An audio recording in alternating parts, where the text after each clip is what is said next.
నమస్కారం. Next G news కి స్వాగతం. ముందుగా ముఖ్యాంశాలు. టెస్ట్ క్రికెట్ కి విరాట్ కోహ్లీ వీడ్కోలు. అద్భుత అధ్యయనం ముగిసిందన్న చంద్రబాబు. క్రికెట్ చరిత్రలో ఒక మైలురాయి అన్న రేవంత్ రెడ్డి. నర్సులు అందిస్తున్న సేవలు అమోఘం. వీరు పడే శ్రమ అజరామరం కొనియాడిన డిప్యూటీ సీఎం పవన్ కళ్యాణ్. నిర్మాణంలో ఉన్న నీటి రిజర్వాయర్లు పూర్తి చేయండి. నగరవాసులకి పుష్కలంగా త్రాగునీరు అందించండి. అధికారుల్ని ఆదేశించిన గుంటూరు మేయర్ కోవెలమూడి రవీంద్ర. సమస్యల్ని పరిష్కరించాలని ఆందోళన. పాలకుల తీరుపై నిరసన. ధర్నా చేపట్టిన యూటీఎఫ్. టెస్ట్ క్రికెట్ కి స్టార్ బ్యాటర్ విరాట్ కోహ్లీ వీడ్కోలు పలకటంపై తెలుగు రాష్ట్రాల ముఖ్యమంత్రులు చంద్రబాబు నాయుడు, రేవంత్ రెడ్డి స్పందించారు. ఆయన నాయకత్వ లక్షణాలు లక్షల మందికి స్ఫూర్తిదాయకమని కొనియాడారు. మిగతా ఫార్మెట్లలో మరిన్ని విజయాలు సాధించాలని ఆకాంక్షించారు. టెస్ట్ క్రికెట్ నుంచి విరాట్ కోహ్లీ రిటైర్మెంట్ తో భారత క్రీడా చరిత్రలో ఓ అద్భుత అధ్యయనం ముగిసిందని ఏపీ సీఎం చంద్రబాబు నాయుడు తెలిపారు. క్రికెట్ లో అతడి అభిరుచి, క్రమశిక్షణ చాలా మందిలో స్ఫూర్తిని నింపాయని చెప్పారు. విరాట్ కోహ్లీ దేశానికి గర్వకారణమని, అతడి తదుపరి ప్రయాణం విజయపదంలో సాగాలని ఆకాంక్షించారు. భారత క్రికెట్ చరిత్రలో విరాట్ కోహ్లీ ఒక గొప్ప పేరుగా నిలిచిపోతుందని తెలంగాణ సీఎం రేవంత్ రెడ్డి అన్నారు. అద్భుతమైన క్రీడా వారసత్వాన్ని కొనసాగించాడని ప్రశంసించారు.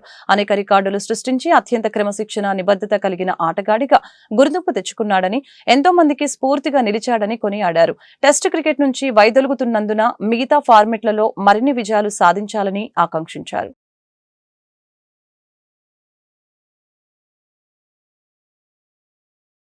ఏపీ ఎంసెట్ 2025 సంబంధించిన హాల్ టికెట్లను ఉన్నత విద్యా మండలి విడుదల చేసింది. అధికారిక వెబ్సైట్ లో అందుబాటులో ఉంచింది. ఇంజనీరింగ్, అగ్రికల్చర్, ఫార్మసీ విభాగాలకి కలిపి మొత్తం 3,61,299 మంది దరఖాస్తు చేసుకున్నట్లు అధికారులు తెలిపారు. ఈ పరీక్షను ఈ నెల 19 నుంచి ప్రారంభం కానున్నాయని చెప్పారు. సందేహాలకి 0884235959 లేదా 234249 నెంబర్లలో సంప్రదించాలని అధికారులు సూచించారు. మద్యం కుంభకోణం ద్వారా ప్రపంచం విస్తుపోయేలాగా వైసీపీ నేతలు అవినీతికి పాల్పడ్డారని వైద్యారోగ్య శాఖ మంత్రి సత్యకుమార్ యాదవ్ ఆరోపించారు.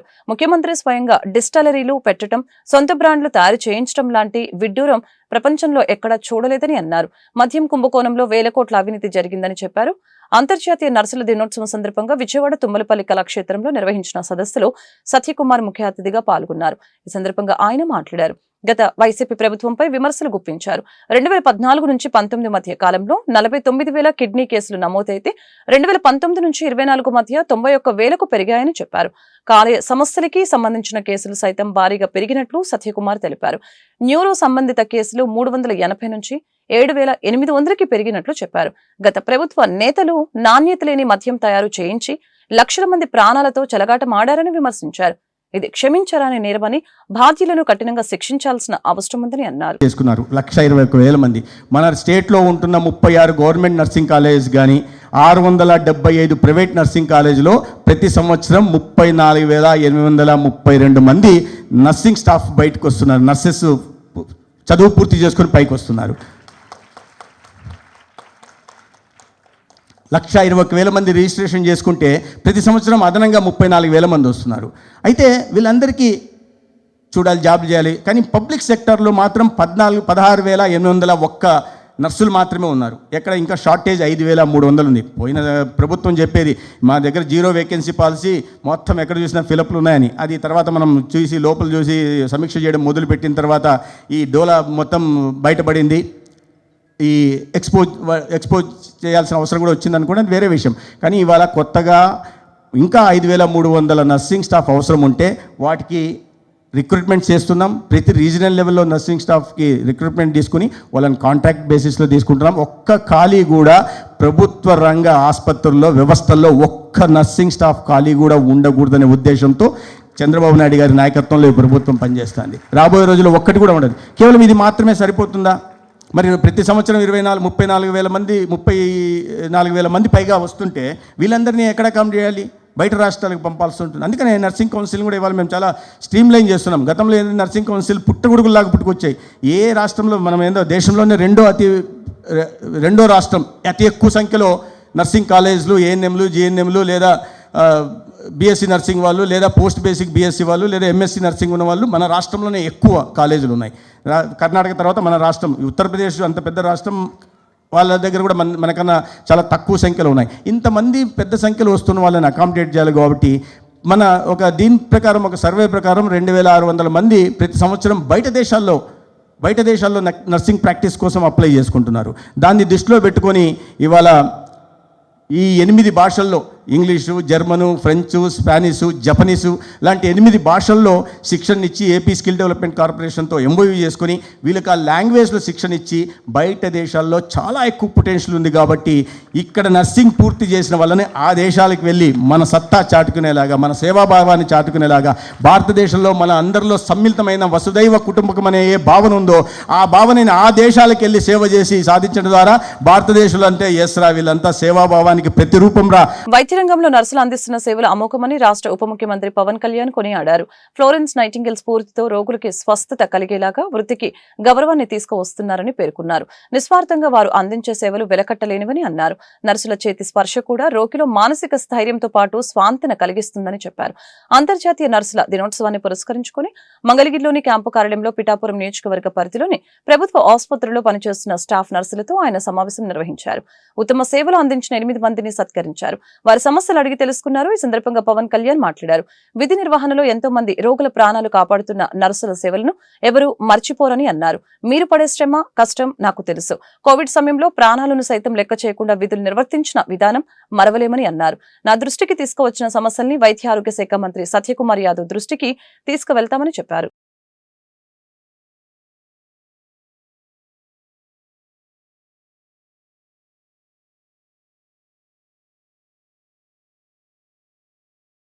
ప్రజా సమస్యల్ని పరిష్కరించడమే తొలి ప్రాధాన్యతగా తీసుకోవాలని జిల్లా కలెక్టర్ నాగలక్ష్మి అధికారుల్ని ఆదేశించారు. విధి నిర్వహణలో జవాబుదారీతనంతో పనిచేయాలని అన్నారు. రాష్ట్ర ప్రభుత్వం అమలు చేస్తున్న సంక్షేమ కార్యక్రమాలని అర్హులైన వారందరికీ అందించాలని అన్నారు. రెవెన్యూ, పౌర సేవలకు సంబంధించిన ఫిర్యాదుల్ని తక్షణమే పరిష్కరించాలని అన్నారు. ప్రజా సమస్యల పరిష్కార వేదిక స్పందన కార్యక్రమం సోమవారం జిల్లా కలెక్టరేట్ ప్రాంగణంలోని ఎస్ఆర్ శంకరన్ కాన్ఫరెన్స్ హాల్లో జరిగింది. జిల్లా నలుమూలల నుంచి వచ్చిన బాధితులు తమ సమస్యల్ని పరిష్కరించాలని కోరుతూ జిల్లా కలెక్టర్ నాగలక్ష్మికి విజ్ఞాపన పత్రాన్ని అందజేయడం జరిగింది. ఆయా సమస్యల్ని తక్షణమే పరిష్కరించాలని సంబంధిత అధికారుల్ని ఆదేశించారు. ఈ సందర్భంగా ఆంధ్రప్రదేశ్ వ్యవసాయ కార్మిక సంఘం జిల్లా కార్యదర్శి కె ఈశ్వరరావు మీడియాతో మాట్లాడారు. జాతీయ ఉపాధి హామీ చట్టాన్ని పక్కాగా అమలు చేయాలని డిమాండ్ చేశారు. అలాగనే పెండింగ్ లో ఉన్న వేతనాలని తక్షణమే చెల్లించాలని విజ్ఞప్తి చేశారు. కాబోతి ఈశ్వరరావు, ఆంధ్రప్రదేశ్ వ్యవసాయ కార్మిక సంఘం గుంటూరు జిల్లా ప్రధాన కార్యదర్శి. ఈరోజు ఆంధ్రప్రదేశ్ వ్యవసాయ కార్మిక సంఘం రాష్ట్ర సమితి పిలుపులో భాగంగా అన్ని జిల్లా కలెక్టర్ కార్యాలయ వద్ద ఉపాధి శ్రామికులకు రావాల్సిన వేతనాలని తక్షణమే మంజూరు చేయాలని వినతి పత్రాలు సమర్పించాలని ఈ రోజున పిలుపు ఇవ్వడం జరిగింది. దానిలో భాగంగానే గుంటూరు జిల్లాలో మరి ఈరోజు స్పందనలో కార్యక్రమం మెమోరాండం ఇస్తానికి రావడం జరిగింది. ఈ రోజున గుంటూరు జిల్లాలో ఉపాధి శ్రామికులకు 9,63,50,929 రూపాయలు మరి శ్రామికులకు ఇవ్వాల్సినటువంటి ఉంది. మరి గత 4 వారాలకు సంబంధించినటువంటి వేతనాలు ఇవ్వడం జరిగింది. 8 వారాలకు సంబంధించిన వేతనాలు ఇప్పటి వరకు మరి కేంద్ర రాష్ట్ర ప్రభుత్వాలు మంజూరు చేయకుండా మరి నిర్లక్ష్యంగా వ్యవహరిస్తూ ఉంది. ఈరోజు ప్రధానంగా ఉపాధి శ్రామికులకు ఆర్థిక సంవత్సరంలో 200 పని దినాలు, దినసరి వేతనం 700 రూపాయలు ఇవ్వాలని, అదేవిధంగా ఉపాధి శ్రామికులకు రాజకీయాలు అనేవి తావు లేకుండా వారి పని వారు చేసుకునే విధంగా వారికి కల్పించాలని, అదేవిధంగా ఫీల్డ్ అసిస్టెంట్లు తొలగించిన చోట్లల్లా రాజకీయాలకు తావు లేకుండా గతంలో చేసిన ఫీల్డ్ అసిస్టెంట్లని మరలా విధుల్లోకి తీసుకోవాలని వ్యవసాయ కార్మిక సంఘం తరఫున డిమాండ్ చేస్తున్నాం. అదేవిధంగా ఈ రోజున పనిచేసే ప్రదేశాల్లో కూడా మరి ఈ రోజున వేసవి చూస్తుంటే విపరీతమైన ఎండలో శ్రామికులు పనిచేయటం జరుగుతుంది. చట్ట ప్రకారం మరి మౌలిక సదుపాయాలు కల్పించాలని ఒక పక్కన చెప్తున్నాం. తాడికొండ మండలం తాడికొండ గ్రామం నుంచి నేను వచ్చాను ఇక్కడికి. స్పందన కార్యక్రమంలో నా పిటిషన్ పెట్టుకుందామని వచ్చానండి. ఏం జరిగిందంటే 15th ఫైనాన్స్లో ఎండిఓ గారు మా పక్క గల రోడ్డుకి శాంక్షన్ చేశారు. అమౌంట్ శాంక్షన్ చేసిన రోజు నేను వెళ్ళి అడిగాను ఆమెని, ఏమ్మా సిమెంట్ రోడ్డు చెదరలేదు, సిమెంట్ రోడ్డు మళ్ళీ వేయిస్తున్నారు, మీరు ఎందుకు వేయిస్తున్నారన్న. మా పనిచేసేవాళ్ళు కుర్రాళ్ళు, మా ఆఫీసులో పనిచేసేవాళ్ళు కుర్రాళ్ళది ఆ రోడ్డు, అందుకని వేయిస్తున్నాను అన్నారు. సరే వేయించారు కానీ మెజర్మెంట్ తీసారా టాప్ టు బాటం అని చెప్పి అడిగాను. అడిగితే తీయాల్సిన అవసరం లేదండి. అదేమని అంటే మోడీ గారు వస్తున్నారు, నేను కార్యక్రమానికి వెళ్తున్నానని చెప్పారు. తర్వాత మళ్ళీ రోజు వెళ్ళి పిటిషన్ ఇస్తే ఆమె ఏం చేసి సైన్ చేసి తర్వాత కలుస్తాను పూర్ణ గారు అంది. తర్వాత మళ్ళీ 3-4 రోజులు సెలవులు పెట్టారు, ఆఫీసు రావడం లేదు. వీళ్ళు ఈ road day and night road వేసేసారు. రోడ్డు వేసారు కానీ టాప్ టు బాటం కొలతలు లేవు. నేను గత 30 సంవత్సరాల నుంచి నేను కూడా కాంట్రాక్టర్ని కానీ 10 సంవత్సరాల నుంచి నేను పని చేయట్లా, ఆరోగ్యం బాగోలేక. సరే అడిగాను, వెళ్ళి కాంట్రాక్టర్ని అడిగితే అన్నారు మా ఇష్టం వచ్చినట్టు వేసుకుంటాను, మీరెవరు మాట్లాడతానికి అన్నారు. సరే వెళ్ళా, ఇంకొకరిని తీసుకు ఏవైనా పట్టుకొని చెప్పకూడని బూతులు తిట్టారు. ఏవన్నీ నువ్వేవైతే అడగటానికి ఇక్కడ మా ఇష్టం, మా తెలుగుదేశం మా ఇష్టం వచ్చినట్టు. పాలకుల అనాలోచిత నిర్ణయాల కారణంగానే ప్రాథమిక విద్యారంగం నిర్వీర్యమవుతుందని యూటీఎఫ్ అధ్యక్షులు యు రాజశేఖర్, ప్రధాన కార్యదర్శి ఎం కళాధర్ ఆరోపించారు. జీవో నెంబర్ 117ని కూటమి ప్రభుత్వం రద్దు చేసి ఇంకా క్షేత్రస్థాయిలో అమలవుతుందని మండిపడ్డారు. ప్రభుత్వ పాఠశాలల్లో తెలుగు మీడియం తప్పనిసరి చేసి మాతృభాషను రక్షించాలని అన్నారు. బదిలీల ప్రమోషన్లు, రేషనలైజేషన్, పాఠశాలల పునర్వ్యవస్థీకరణ సమస్యలపై యూటీఎఫ్ ఆధ్వర్యంలో సోమవారం డీఈఓ కార్యాలయం ఎదుట ధర్నా కార్యక్రమం నిర్వహించారు. ఈ సందర్భంగా వారు మీడియాతో మాట్లాడారు. ఉపాధ్యాయ సంఘాలు చేపడుతున్న సూచనలు, సలహాలని తీసుకుని న్యాయమైన డిమాండ్లు పరిష్కారం చేయాలని కూటమి ప్రభుత్వానికి విజ్ఞప్తి చేశారు. అలా చేయకపోతే ప్రభుత్వ విద్యారంగం మిగలదని అన్నారు. ఇప్పటికైనా ప్రభుత్వం స్పందించాలని అన్నారు. లేని పక్షంలో ఈ నెల 15వ తేదీన రాష్ట్ర విద్యాశాఖ కార్యాలయం ముందు నిరసన తెలియజేస్తామని ప్రకటించారు. కార్యక్రమంలో యూటీఎఫ్ నాయకులు కుసుమ కుమారి, హనుమంతరావు తదితరులు పాల్గొన్నారు. యు రాజశేఖరరావు, యూటీఎఫ్ జిల్లా శాఖ అధ్యక్షులు. మిత్రులారా, ఈరోజు ఆంధ్రప్రదేశ్ ఐక్యోపాధ్యాయ ఫెడరేషన్ ఆధ్వర్యంలో రాష్ట్ర వ్యాప్తంగా అన్ని విద్యాశాఖ కార్యాలయాల దగ్గర బదిలీలు, రేషనలైజేషను, ప్రమోషన్లలో జరుగుతున్నటువంటి అసంబద్ధ విషయాలు, అలాగే పాఠశాలలను నిర్వీర్యం చేయడానికి ప్రభుత్వం రూపొందించుతున్నటువంటి విధానాలకి వ్యతిరేకంగా నిరసన కార్యక్రమం జరుగుతూ ఉన్నది. ప్రధానంగా ఈరోజు ప్రాథమిక పాఠశాలల్లో 20 మంది విద్యార్థులు దాటితే రెండవ పోస్టు, 40 మంది విద్యార్థులు దాటితే మూడవ పోస్టుని మంజూరు చేయమని చెప్పేసి మేము డిమాండ్ చేస్తున్నాం. ఈ డిమాండు మాది మాత్రమే కాదు, రైట్ టు ఎడ్యుకేషన్ యాక్ట్ దాని ప్రకారం మాత్రమే మేము అడుగుతూ ఉన్నాం. అలాగే ఉన్నత పాఠశాలల్లో 45 మంది పిల్లలు దాటితే రెండవ సెక్షన్ మంజూరు చేయాలని చెప్పేసి మేము డిమాండ్ చేస్తూ ఉన్నాం. ఇది కూడా రైట్ టు ఎడ్యుకేషన్ యాక్ట్ ప్రకారం మాత్రమే. అయితే పాలకులు మాత్రం 1:53 అంటే 53 మంది పిల్లలు దాటితేనే రెండవ సెక్షన్ మంజూరు చేస్తామని చెప్పేసి చెబుతూ ఉన్నారు. దీనిపై అనేక సార్లు ఆంధ్రప్రదేశ్ ఐక్యోపాధ్యాయ ఫెడరేషన్గా మేము ప్రభుత్వాన్ని రిప్రజెంట్ చేయటం, ప్రభుత్వ అధికారుల ద్వారా మాట్లాడటం జరిగింది. అయినప్పటికీ దీనిలో వాళ్ళు కాలయాపన చేస్తూ ఈరోజు జీవోలు ఇచ్చేదానికి సిద్ధపడతా ఉన్నారు. ఇది ప్రధానంగా. అట్లాగే మరొక అంశం ఏమంటే సమాంతర మీడియం అంటే మాతృభాషలో చదువుకునేటటువంటి స్వేచ్ఛ పిల్లవాడికి ఇవ్వాలని చెప్పేసి మొత్తం అవుట్ రైట్గా ఇంగ్లీష్ మీడియంలోనే చదువు నేర్పుతామని చెప్పేసి పాఠశాలలో ఇంగ్లీష్ మీడియం తప్ప మరొక మీడియానికి అవకాశం లేకుండా చేస్తున్నారు. ఇది సాధారణమైనటువంటి మాతృభాషలో ప్రపంచంలో ఏ ప్రదేశమైనా కానీ మాతృభాషలో విద్యా విధానానికి చాలా ప్రాధాన్యత ఇస్తూ ఉంది. అట్లాంటి దేశాలే అభివృద్ధి చెందినాయి. కానీ మనం మాతృభాషలో అసలు విద్యా విధానం లేకుండా చేస్తున్నాం. ఆ పిల్లవాడికి ఆ స్వేచ్ఛ ఇవ్వాలని చెప్పేసి సమాంతర మీడియాని కొనసాగించాలని చెప్పేసి ఆంధ్రప్రదేశ్ ఐక్యోపాధ్యాయ ఫెడరేషన్గా ప్రధాన కార్యదర్శి ఈ రోజున రాష్ట్ర వ్యాప్తంగా బదిలీలు, ప్రమోషన్లు జరగబోతూ ఉన్నాయి. మరొక విద్యా సంవత్సరం ప్రారంభం కాబోతూ ఉంది. ఈ నేపథ్యంలో ప్రభుత్వ పాఠశాలలు బలోపేతం చేసే దిశగా ప్రభుత్వ చర్యలు ఉండాలి. కానీ ఇవాళ ప్రభుత్వం తీసుకుంటున్నటువంటి నిర్ణయాలు ఏ విధంగా ఉన్నాయంటే 117 జీవో రద్దు చేశారు. జీవో అయితే రద్దు అవుతుంది, కానీ విధానాలు అయ్యే కొనసాగుతూ ఉన్నాయి. ప్రాథమిక పాఠశాలల్లో 1-2 తరగతులని ఒక పక్కన 3-4 తరగతులను తరలించకపోవడం అనేది ఇది 117 యొక్క లక్షణం. ఈ ప్రభుత్వం కూడా దాన్ని కొనసాగిస్తూనే ఉంది. అదేవిధంగా 117 జీవోలో కేవలం సింగిల్ మీడియం అంటే ఇంగ్లీష్ మీడియం మాత్రమే ఉండటం 117 లక్షణం. కానీ ఈ ప్రభుత్వం 117 రద్దు చేసిన హై స్కూళ్ళల్లో సింగిల్ మీడియం అని చెప్తుంది. దీన్ని బట్టి 117 రద్దు అయినట్ట, రద్దు కానట్ట, దీని మీద మేము ఈ ప్రభుత్వాన్ని ప్రశ్నిస్తూ ఉన్నాం. ఇదే విధానం కొనసాగితే ఈ ప్రాథమిక పాఠశాలలు పాడైపోయే పరిస్థితి ఉంది. అదేవిధంగా హై స్కూళ్ళు కూడా క్రమేపీ మూతపడే పరిస్థితి ఉంది. అదేవిధంగా ప్రమోషన్లు, బదిలీలలో మరి రకరకాలైనటువంటి కొత్త విధానాలు తీసుకొచ్చేసి గతంలో ఉన్నటువంటి జీవోలకు భిన్నంగా కొన్ని రకాలైనటువంటి మార్పులు తీసుకొచ్చి బలవంతంగా అమలు జరుపుకోవాలని చూస్తూ ఉంది. దీని మీద యూటీఎఫ్గా అనేక సార్లు అధికారుల దృష్టికి, ప్రభుత్వం దృష్టికి ప్రాతినిధ్యం చేయడం జరిగింది.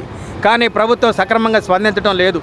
దీనికి నిరసనగా ఈరోజు ఈ రాష్ట్రంలో 26 జిల్లాల్లో కూడా రేషన్ బియ్యం పంపిణీలో అక్రమాలు జరుగుతున్నాయని ఫిర్యాదు చేసిన పౌర సరఫరాల శాఖ, రెవెన్యూ శాఖ అధికారులు పట్టించుకోవటం లేదని పాలెం వాసు ఆరోపించారు. రేషన్ మాఫియా వివరాలని అందించిన అధికారుల్లో చలనం లేదని చెప్పారు. సోమవారం ప్రజా సమస్యల పరిష్కార వేదిక స్పందన కార్యక్రమం గుంటూరు జిల్లా కలెక్టరేట్ ప్రాంగణంలోని ఎస్ఆర్ శంకరన్ కాన్ఫరెన్స్ హాల్లో జరిగింది. ఈ సందర్భంగా వట్టిచెరుకూరు మండలం ముట్లూరు గ్రామంలో ప్రజా పంపిణీ వ్యవస్థ సక్రమంగా జరగటం లేదని స్థానిక యువకులు జిల్లా కలెక్టర్ నాగలక్ష్మికి ఫిర్యాదు చేశారు. ఈ మేరకు పాలెం వాసు మీడియాతో మాట్లాడారు. రేషన్ బియ్యానికి బదులు డబ్బులు తీసుకోవాలని సంబంధిత డీలర్ బలవంతం చేస్తున్నారని ఆరోపించారు. అలాగనే పంచదార ప్యాకెట్లను ఎంఆర్పీ కంటే అధిక ధరలకి విక్రయిస్తున్నారని చెప్పారు. అధికారులు అండతోనే ఈ వ్యవహారం నడుస్తుందని పేర్కొన్నారు. పేద ప్రజలకు చెందిన రేషన్ బియ్యం పక్కదారి పట్టకుండా కఠిన చర్యలు తీసుకోవాలని డిమాండ్ చేశారు. పాలెం వాసు, మాది వట్టిచెరుకూరు మండలం ముట్లూరు గ్రామం. మా గ్రామంలో గత 4-5 నెలల నుంచి రేషన్ వాహనం నడిపే ఒక అతను, రేషన్ అతను, బియ్యం పంచే అతను బియ్యం సరిగ్గా పంపిణీ చేయట్లేదు. పంచదార ప్యాకెట్ 17 రూపాయలు తీసుకోవాల్సిందిగా ఉండగా 20 రూపాయలు తీసుకుంటున్నాడు. అదేమని ప్రశ్నిస్తే మేము తీసుకునేది ఇంతేని సమాధానం ఇస్తున్నాడు. బియ్యం కూడా ఒక నెల ఇస్తే ఒక నెల బియ్యం రావట్లేదని ప్రజలకు పంపిణీ చేయట్లేదు. దీని గురించి సివిల్ సప్లై సిఎస్డిటి గారిని ఫోన్ చేసి అడగ్గా ఆయన సరైన సమాధానం చెప్పట్లేదు. అదే మాదిరిగా 4 నెలల నుంచి అక్రమంగా బియ్యం తరలిస్తున్న సిఎస్డిటి గారికి కంప్లైంట్ చేసినా ఆయన ఎలాంటి స్పందన ఇవ్వలేదు. ఇవ్వకపోగా మీకెందుకు, మీకేం పని లేదా, మీ పనులు మీరు చూసుకోండి అనే విధంగా ఆయన మాట్లాడుతున్నాడు. పదే ఎన్నిసార్లు ఫోన్లు చేసి ఎన్నిసార్లు కంప్లైంట్ చేసినా కూడా ఆయన స్పందించట్లేదు, ఎంక్వైరీ చేయట్లేదు. ఇదే విషయమై వట్టిచెరుకూరు మండల ఎంఆర్ఓ గారిని కలవడం జరిగింది. ఆయనకు కూడా కంప్లైంట్ ఇచ్చాం. ఆయన కంప్లైంట్ ఇచ్చినా కూడా ఆయన ఎంక్వైరీ చేయడానికి రావలేదు. ఇదే విషయమై మళ్ళీ ఈరోజు మన జిల్లా కలెక్టర్ గారి కార్యాలయంలో గ్రీవెన్స్కి రావడం జరిగింది. సిఎస్డిటి శివశంకర్ గారి మీద, అదేవిధంగా ఆ వ్యాను నడిపే సురభి శ్రీనివాసరావు మీద కంప్లైంట్ ఇవ్వడం జరిగింది. నాకు మేడం గారు మీ సమస్యని తొందరగానే పరిష్కరించి మీకు న్యాయం చేస్తానని హామీ ఇచ్చారు. మేము దీని మీద విచారణ జరిపి సిఎస్డిటి గారి మీద కఠినమైన చర్యలు తీసుకోవాల్సిందిగా కోరాము. పోలీస్ స్టేషన్ కి వచ్చే బాధితులకి చట్ట ప్రకారం సత్వరమే న్యాయం జరిగేలా చూడాలని గుంటూరు జిల్లా ఎస్పీ కుమార్ సిబ్బందిని ఆదేశించారు. శాంతి భద్రతలకి విఘాటం కలిగించే వారి పట్ల కఠినంగా వ్యవహరించాలని సూచించారు.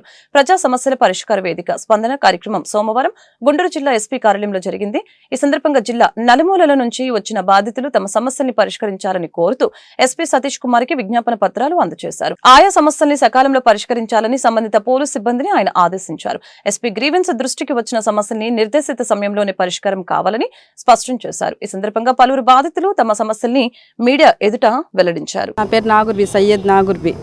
కానూరు చేసి అందరిని లేడీస్ హాస్టల్ పెడతానని డబ్బులు తీసుకున్నాను దగ్గర తీసుకొని, ఇప్పుడు ఎట్లాగంటే అట్లా మాట్లాడి నీ చేతని చేసుకొని నేను ఇవ్వను అని చెప్పి మాట్లాడుతున్నాను. నేను డబ్బులు ఎలా ఇచ్చానంటే వాళ్ళ సెంటర్ లేడీస్ హాస్టల్ పెడితే డబ్బులు ఎక్కడైనా ఇప్పి వడ్డీకి నేను కలిపి ఇస్తాను అని చెప్పాడు. అట్లాగానే నేను డబ్బులు తీసుకొచ్చి ఇచ్చాను.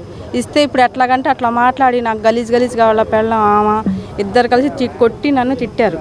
తిట్టింది కాకుండా ఇంకా ఫోన్లో కూడా భయపిస్తున్నారు, మీ పిల్లల్ని నిన్ను ఏమైనా చేస్తాను నువ్వు ఎవరికైనా చెప్తే అని. గంటి అనే అబ్బాయి మాకు తెలిసిన అబ్బాయి, ఆ అబ్బాయికి కూడా చెప్తే నువ్వు గంటికి చెప్పొద్దు, గంటికి నీకేం సంబంధం, నువ్వు ఎందుకు చెప్పాలి, నేను తీసుకుంది నేను, ఇచ్చేది నేను, ఎందుకు నువ్వు మాట్లాడుతావు అని చెప్పేసి బెదిరిస్తున్నాడు పద్దాకలా. మరిది కొడుకు, మరిది అల్లుడు తమ్ముడు 4 వచ్చారు మా అబ్బాయిని కొట్టడానికి. అందరూ కలిసి పాత ఖర్చులు పెట్టుకొని 4 సంవత్సరాలు అవుతుంది ఆ గొడవ జరిగిపోయి కూడా. అవి ఇంకా నెల మంచి రేపుతున్నారు. తాగొచ్చి ఆడబడితే తాగొచ్చి వాళ్ళని ఎట్టబడితే అట్ట అన్నారు. మేమే మెలకు ఊరుకుంటున్నాము. ఇక మొన్న మాత్రం తాగొచ్చి గోల చేసి కొట్టారు, మమ్మల్ని 3 కొట్టారు. మా మనోడు ఊరు నుంచి వస్తే వాడిని కూడా కొట్టారు, 4 కలిసి వచ్చి. ఒకటి చేతులు కత్తి ఉంది. కంప్లైంట్ ఇస్తే పట్టాపురంలో తీసుకోలేదు సార్, మేము వాళ్ళు కేసు తీసుకున్నారు. గుంటూరు నగరంలో ప్రతి ప్రాంతానికి సమగ్రంగా త్రాగునీటిని అందించేందుకు ప్రత్యేక దృష్టి సారించామని నగర మేయర్ కోవెలముడి రవీంద్ర అన్నారు. సోమవారం గుంటూరు నగరపాలక సంస్థ పరిధిలో అమృత్ 2.0లో భాగంగా సమగ్ర త్రాగునీటి పథకం అమలుకి రూపొందించిన డిపిఆర్పై సలహాలు సూచనల కోసం నగరంలోని స్టేక్ హోల్డర్స్, సీనియర్ సిటిజన్స్, ప్రజా ప్రతినిధులతో నగర కమిషనర్ పులి శ్రీనివాసులు నిర్వహించిన సమావేశంలో మేయర్ పాల్గొన్నారు. ఈ సందర్భంగా మేయర్ మాట్లాడారు. రానున్న కాలంలో ప్రతి ప్రాంతానికి నీటిని పుష్కలంగా అందించేందుకు కేంద్ర రాష్ట్ర ప్రభుత్వాలు సహకారంతో చర్యలు తీసుకుంటామని తెలిపారు.